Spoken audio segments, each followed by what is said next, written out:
Ahmedabad advertising circle એસોસિએશનના 35 વર્ષ પૂર્ણ થવાને અવસરે ફેસ્ટિવલ ઓફ એડવર્ટાઇઝિંગ અંતર્ગત યોજાયેલા નેશનલ લેવલના મીડિયા ટોક શોમાં એડવર્ટાઇઝિંગ જગતના અનેરો ઉત્સાહ જોવા મળ્યો હતો। અમદાવાદમાં આ કાર્યક્રમમાં બસંત રાઠોડ, જયેશ યાજ્ઞિક, યતીશ મહર્ષિ અને સંતોષ પાત્રા જેવા દેશ વિદેશના ખ્યાતનામ એક્સપર્ટે હાજરી આપી, ત્યારે પ્રિન્ટ, રેડિયો, આઉટડોર અને ડિજિટલ જેવા વિવિધ માધ્યમોમાં બદલાતી માર્કેટિંગ સ્ટ્રેટેજી પર ઊંડાણપૂર્વક ચર્ચા કરી હતી। બ્રાન્ડ અને પ્રોડક્ટ મુજબ કયા મીડિયમનો કેટલો અસરકારક ઉપયોગ કરવો તેના પ્રેક્ટિકલ માર્ગદર્શન દ્વારા ગુજરાતની એડ એજન્સીઓને નવા ટ્રેન્ડ્સ અને અપડેટેડ ઇનસાઇટ્સ પૂરા પાડવામાં આવ્યા હતા, જેનો મુખ્ય હેતુ એડવર્ટાઇઝિંગ ક્ષેત્રને વધુ મજબૂત બનાવી આધુનિક યુગના પડકારો સામે સજ્જ કરવાનો રહ્યો હતો।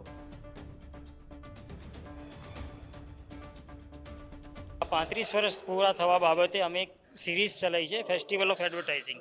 ફેસ્ટિવલ ઓફ એડવર્ટાઇઝિંગની અંતર્ગત અમે અલગ અલગ પ્રોગ્રામ આખા વર્ષ દરમિયાન કરતા રહીએ છીએ, જેમાં જાન્યુઆરીમાં અમે એવોર્ડ ફંક્શન કર્યો હતો કે જેમાં અમે અમદાવાદની એડવર્ટાઇઝિંગ એજન્સીને એના ક્રિએટિવ બેઝ ઉપર દરેક ફિલ્ડમાં એજન્સીને એવોર્ડ્સ આપ્યા હતા।